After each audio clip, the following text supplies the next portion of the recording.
आज की इस वीडियो में हम लोग सेट 1 के सभी बहुविकल्पी प्रश्नों को सॉल्व करेंगे।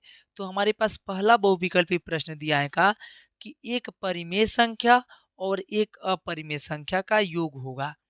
तो याद रखिएगा, एक परिमेय संख्या और एक अपरिमेय संख्या को आप जोड़िए या घटाइए या गुणा करिए या भाग करिए, हमेशा आपका अपरिमेय संख्या प्राप्त होगा। क्या होगा? हमेशा आपका अपरिमेय संख्या प्राप्त होगा। तो हमारा ऑप्शन नंबर क्या हो जाएगा? डी सही हो जाएगा। ऑप्शन क्या हो जाएगा? डी सही हो जाएगा। हमारे पास दूसरा बहुविकल्पी दिया है का कि संख्या 156 का अभाज्य गुणनखंड होगा। तो अभाज्य गुणनखंड आप लोग निकालना जानते होंगे। आपको ऐसे क्या करना है? अभाज्य गुणनखंड निकाल देना है। कितना का? तो 156 का। 156 का निकालेंगे तो 2 से काटेंगे, 2 7 14 हो जाएगा। यहाँ पे 1 बचेगा, यहाँ पे 6 2 8 16 हो जाएगा। फिर 2 से काटेंगे कितना हो जाएगा? 2 तिया 6 हो जाएगा, 2 9 18 हो जाएगा। 3 से काटेंगे, 3 एकम 3 हो जाएगा, तितरी का 9 हो जाएगा। फिर हम लोग 13 से काटेंगे, 13 एकम क्या हो जाएगा? 13 हो जाएगा। कुल मिला के आपको इसको क्या कर देना है? ऐसे लिख देना है गुणा के रूप में। तो इसको लिखेंगे 2 गुणा 2 गुणा कितना लिखेंगे? 3 और गुणा के रूप में दर्शा लेंगे 13। क्या दर्शा लेंगे? 13। अब आप यहाँ से क्या करेंगे? अब आप यहाँ से करेंगे क्या? इसको 2 बार 2 गुणा के रूप में, कितने बार है? 2 बार। तो हम इसको कह सकते हैं क्या कि 2 का पावर क्या हो जाएगा? 2। ठीक। अब ये 3 है तो 3 को उसी तरह रहने देंगे। फिर गुणा क्या लगा देंगे? 13 लगा देंगे। अब देखिए, अब ऑप्शन नंबर इसमें कहीं दिखाई दे रहा है? तो हमको दिखाई दे रहा है। कौन सा? तो ऑप्शन बी आपका सही हो जाएगा। क्या हो जाएगा? ऑप्शन बी आपका सही हो जाएगा। क्योंकि देखिए, इसमें 2 का पावर 2 और 3 गुणा कितना आ रहा है? 13। इतना ही हमारा क्या हो रहा है? आंसर आ रहा है। ठीक। तो हमारे पास अब तीसरा क्वेश्चन दिया है का 3x प्लस 5y बट्टा का 3x minus 5y is equal to 7 बटा 3 दिया है। हमें x और y का अनुपात में ज्ञात करना है मान। ठीक। तो सबसे पहला काम हम लोग क्या करेंगे? 3 या गुणा करेंगे। तो गुणा करेंगे तो 3 में 3 से गुणा करेंगे तो कितना हो जाएगा? 9x हो जाएगा। ठीक। अब कोई दिक्कत नहीं, दिक्कत 3 में 5 से गुणा करेंगे तो कितना हो जाएगा? 15y हो जाएगा।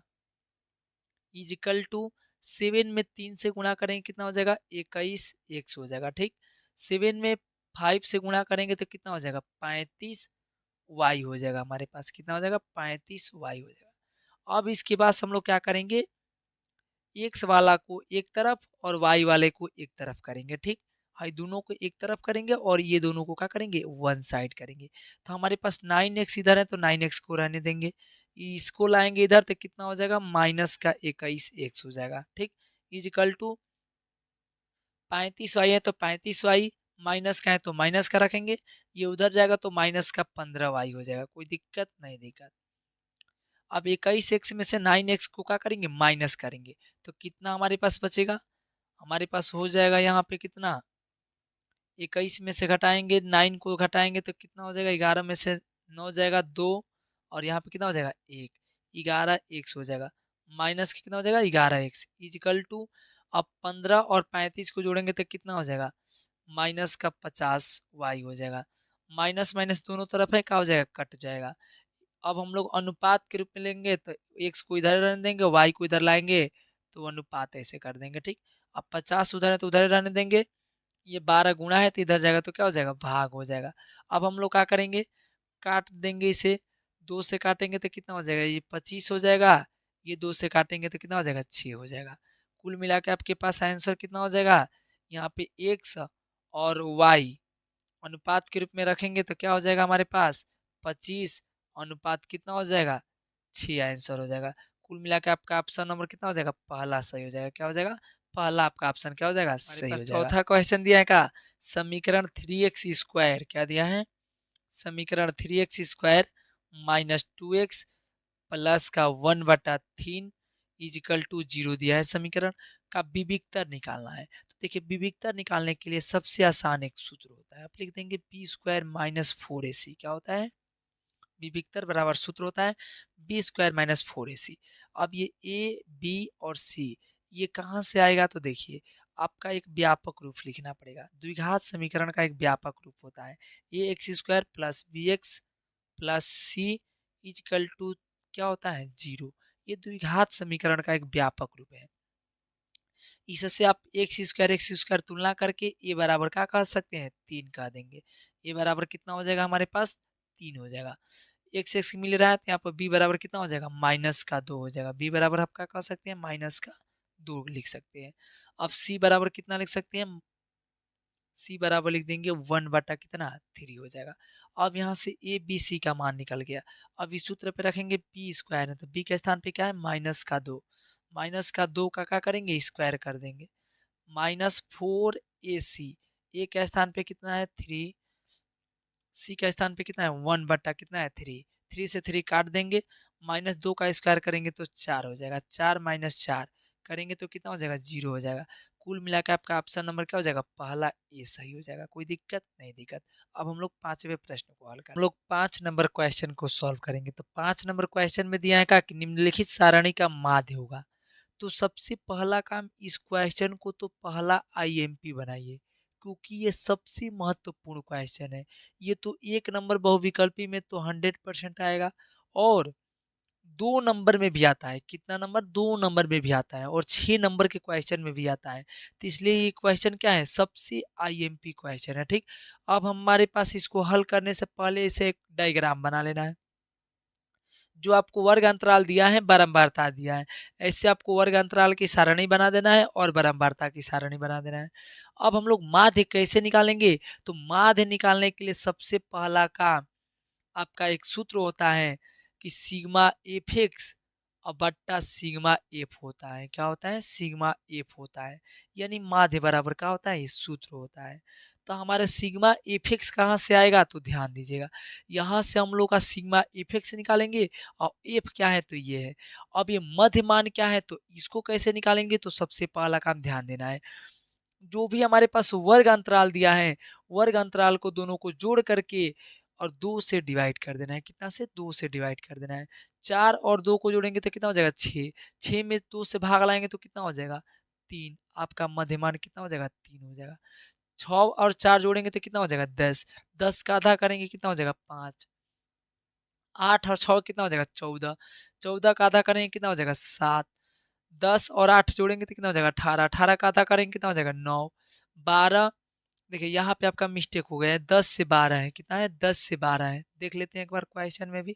हाँ आपका कितना है देख लीजिए 10 से क्या है 12 है।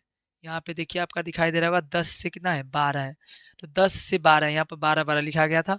10 और 12 को जोड़ेंगे तो कितना हो जाएगा 22, 22 दोनों को जोड़ेंगे तो 22 हो जाएगा। 22 का आधा करेंगे कितना हो जाएगा 22 का आधा हो जाएगा 11 हो जाएगा। ठीक, अब आपका एफ और एक्स को आपस में क्या कर देना है गुणा कर देना है। एफ और एक्स को आपस में गुणा करेंगे तो कितना हो जाएगा 3 दूना कितना हो जाएगा 6 हो जाएगा। तो यहाँ पर हम लोग क्या लिख देंगे 6। अब यहाँ 4 और 5 से गुणा करेंगे तो कितना हो जाएगा 20 हो जाएगा। यहाँ पे क्या लिख देंगे 20।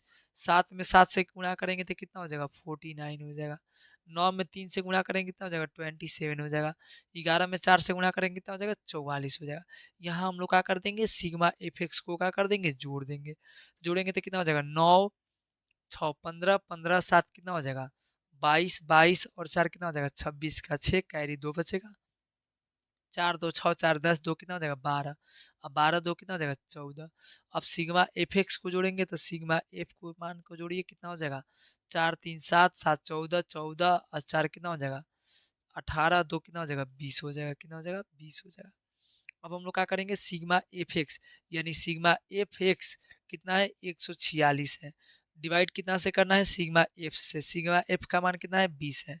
20 से डिवाइड कर देंगे कितना हो जाएगा कुल मिलाकर के आपका हो जाएगा आंसर 20 7 कितना हो जाएगा 140 पॉइंट 20 कितना हो जाएगा 60 यानी 7.3। 7.3 देखेंगे ऑप्शन का वह सही है तो हमारा ऑप्शन नंबर 7.3 कितना में आ रहा है डी, यानी ऑप्शन कितना हो जाएगा डी आपका क्या हो जाएगा सही आंसर हो जाएगा। तो अब हम लोग छठा प्रश्न को हल करते हैं। ध्यान दीजिएगा छठा प्रश्न में के लिए भी आपको क्या करना है एक डायग्राम बना लेना है। तो छठा प्रश्न के लिए ऐसा आपको एक डायग्राम बना लेना है जो कि हम पहले से बना चुके हैं। ध्यान दीजिएगा तो छठा प्रश्न हमारे पास कितना रहेगा ये दिया है कितना। छठा प्रश्न को पहले पढ़ लेते हैं। दिया है कि त्रिभुज एबीसी में डीई समांतर बीसी। आपको एक दिया है क्या दिया है डीई समांतर बीसी दिया है। यहाँ पर हम लोग लिख देंगे डीई डीई समांतर क्या दिया है बीसी आपको ये दिया है। यहाँ पर लिखेंगे डीई समांतर क्या दिया है बीसी। इस प्रकार है कि एडी एडी का मान दिया है कितना 1.5, एडी का मान दिया है 1.5, और कितना डीबी का मान दिया है 3, एफ का मान दिया है 2, और एफसी का मान दिया है कुछ नहीं। हमको क्या ज्ञात करना है, ज्ञात करना है इसमें क्या, एसी का माप ज्ञात करना है। देखिए सबसे पहले कैसे ज्ञात करेंगे, एसी यानी पूरी लंबाई को ज्ञात करना है। एसी बराबर ज्ञात करना है, आप लिख देंगे एसी क्या करना है, ज्ञात करना है। कैसे हल करेंगे तो ध्यान दीजिएगा, जब भी आपका डीई और बीसी समांतर दिया यानी डीई और क्या बीसी समांतर दिया है, ये आपका डीई है कि डीएफ है, एक मिनट मिला लेते हैं। डीई है, यहाँ पर आपका क्या है, ई है, ये एफ नहीं है, डीई है, ठीक। तो डीई समांतर क्या है, बीसी है। ये दोनों आपस में जब समांतर आता है तो इसकी भुजाएं अनुपात के रूप में समानुपाती होती है, ठीक। तो हम लोग कह सकते हैं क्या कि एडी बट्टा क्या हो जाएगा डीबी इजिकल टू ए बटा क्या हो जाएगा, ए बटा ईसी हो जाएगा, क्या हो जाएगा, ईसी हो जाएगा, ठीक। अब हम लोग क्या करेंगे, यहाँ से मान भर देंगे। एडी का मान कितना दिया है, 1 पॉइंट कितना दिया है 5, बट्टा अब क्या दिया है आपके पास 3, इजिकल टू हमारे पास हो जाएगा ए का मान दिया है कितना 2, अब बट्टा इसी का मान दिया है नहीं दिया है, तो इसी उसी तरह का कर देंगे, रहने देंगे। ये 1.5 दूना का 3 हो जाएगा, गुणा करेंगे तो कितना हो जाएगा, इसी इजिकल टू हमारे पास हो जाएगा ईसी, यहाँ पे नहीं दिखाई दे रहा है, यहाँ पे लिख देते हैं इसी इजकल टू हमारे पास हो जाएगा, दो दूना का कितना हो जाएगा 4, 4 सेंटीमीटर इसकी लंबाई हो जाएगी। जब इसकी लंबाई हमारे पास 4 सेंटीमीटर हो जाएगी तो हम लोग पूरा एसी का मान पूछा है, तो देखिए 2 ये और 4 ये कुल मिला कितना हो जाएगा 6 सेंटीमीटर, कितना हो जाएगा 6 सेंटीमीटर। हम ऑप्शन में देख लेंगे कहाँ 6 सेंटीमीटर है, उसको सही मार देंगे। ऑप्शन कहाँ पे है 6 सेंटीमीटर, तो ऑप्शन ए हमारा क्या हो जाएगा, सही हो जाएगा। अब हमारे पास 7 नंबर क्वेश्चन दिया है का कि बिंदुओं 2, 3 और 4, 1 के बीच की दूरी बताइए। देखिए तो बीच की दूरी बराबर एक सूत्र होता है, क्या होता है, बीच की दूरी क्या क्या होता है, सूत्र होता है। तो यहाँ पे आपको लिख देना है बीच की दूरी बराबर क्या हो जाएगा, सूत्र आप लोग लिख देंगे। तो बीच की दूरी यहाँ पे लिखेंगे कि बीच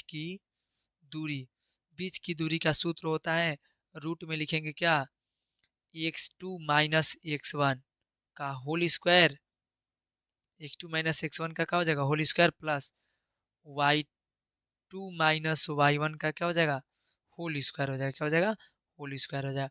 अब हम लोग क्या करेंगे, यहाँ पे एक्स और वाई कौन सा हो जाएगा, तो देखिए एक्स और वाई का मान यहाँ से ले लेंगे।